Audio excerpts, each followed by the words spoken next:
keep their body temperature up and digest more efficiently. Crocodiles are not cold-blooded. Their bodies are as warm as ours most of the time. They just have to work harder to keep their temperature between 33 and 35 degrees. Phantom needs to regain energy. During extreme exertion, crocodiles build up a huge amount of lactic acid. This is toxic and must be eliminated from their systems. The only way is rest. Part of Croc Boss's success is his energy strategy. He lets the smaller gang members exert themselves. They work and he eats.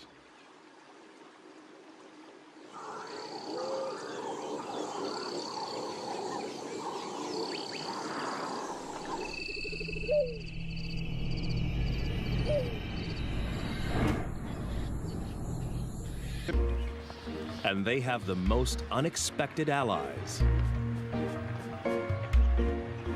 Water birds are usually fair game for crocodiles. But during the dry season, there's a truce. The birds don't fear the crocs. Instead, they collaborate with them. As water disappears from the inland lagoons, fish become trapped in the shallows. Jammed together, they are easy for the birds to catch. Every attempt nets a mouthful of fish. The crocodiles benefit in exactly the same way and work with the birds to corral the fish into ever tighter spaces.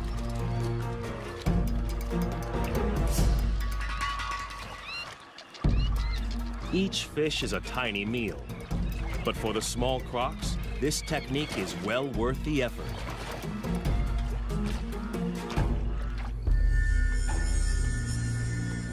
But for a monster like Croc Boss, chasing small fry is a total waste of energy.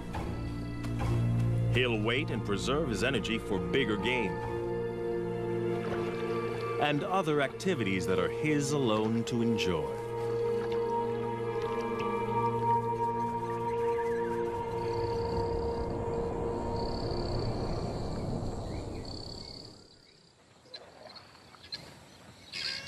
The dry season doesn't just bring a food bonanza. There's an even bigger prize, mating. The ritual begins at dawn. Lifting their heads, the females show submission and look for the most powerful croc to mate with.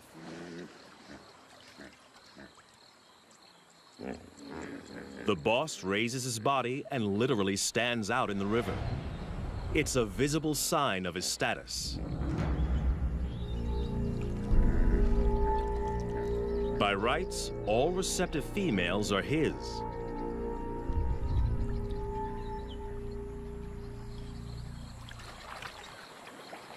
But the young pretender is also drawn in.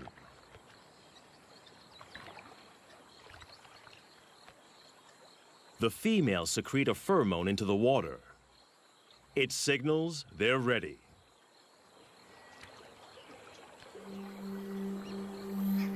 But even the boss must perform before he can mate.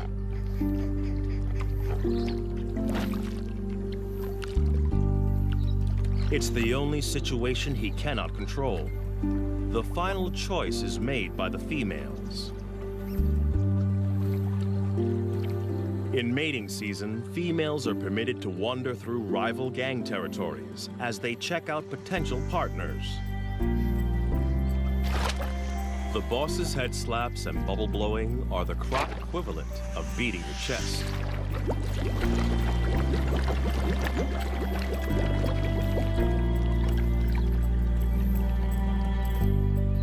It works.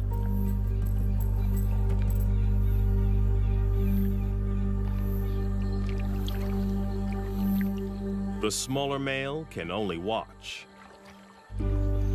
For a one-ton monster, the boss's mating ritual is surprisingly tender. He blows bubbles that delicately tickle the female's sensitive neck area.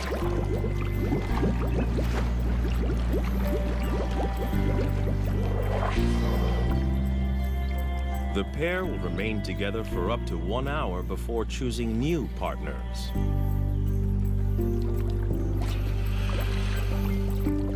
But one smaller female is not prepared to wait.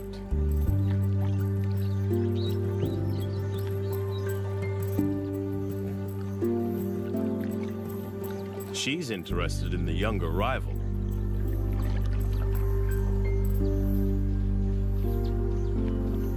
The boss's dance is coming to the end.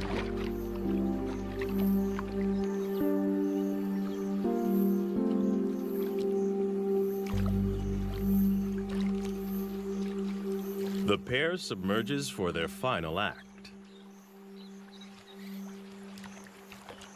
And while his leader is underwater, Phantom chances his luck.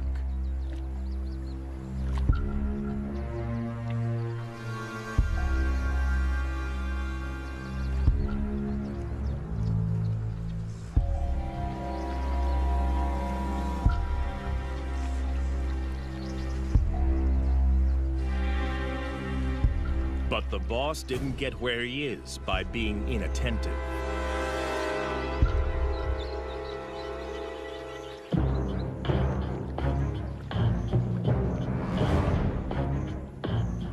For a junior to mate with one of his females is the worst kind of disrespect. He must be punished.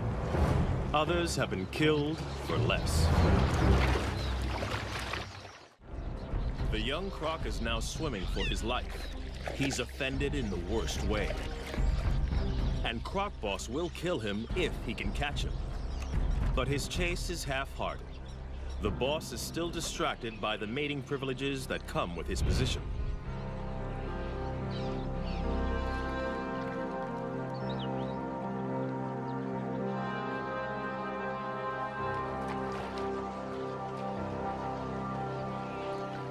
The young pretender gets off with a warning bite.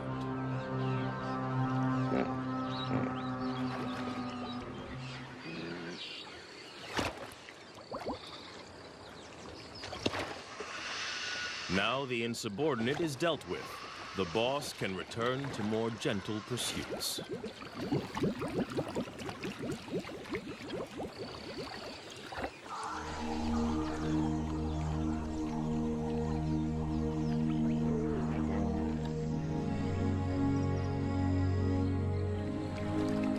The right to mate is still a long way off for this young croc. He needs to grow. And to do that, he's got to grab every opportunity to hunt.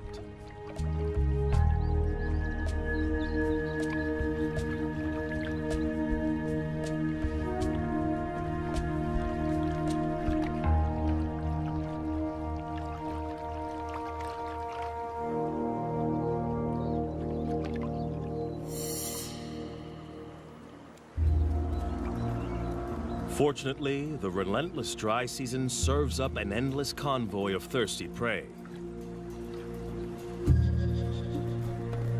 Twice a day, regular as clockwork, impala and wildebeest gather to drink.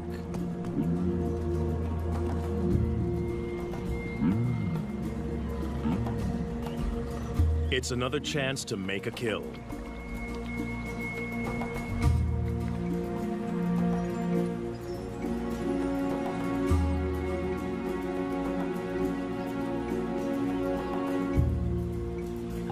These impala are safe.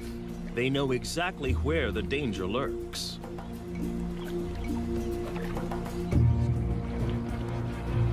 Some even follow the croc to keep an eye on him.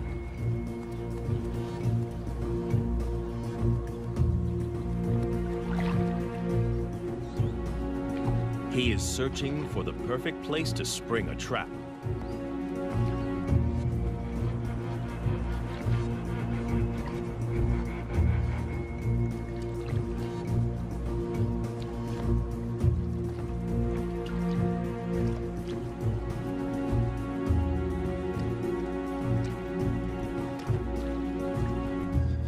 Even when he finds a likely pool, watching impalas raise the alarm.